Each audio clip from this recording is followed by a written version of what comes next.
On se croirait revenu 70 ans en arrière. Ils sont tous là, les GIs américains, les soldats allemands et les résistants FFI. Avec leurs uniformes et véhicules d'époque, pour rejouer l'armistice, la fin des combats, signé ici à Cordemais, le 8 mai 45.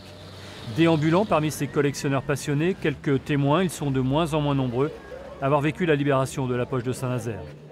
Les gens avaient tiré les cloches dans le clocher là, pendant toute une après-midi.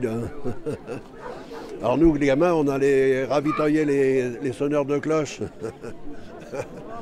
Parce qu'il y avait quand même du vin, il y en avait. Hein. Le 8 mai, non, c'est un petit peu flou, mais c'est le 11 mai qu'on dansait, les gens dansaient sur la place. Lui avait 18 ans lorsqu'il débarque à Cherbourg. L'Américain George Marchie fait partie de la 66e, la division d'infanterie qui délivra les poches de l'Atlantique. À 90 ans, il revient en civil, sans ses médailles militaires, forcément ému, mais pas nostalgique de cette période qui a bouleversé sa vie.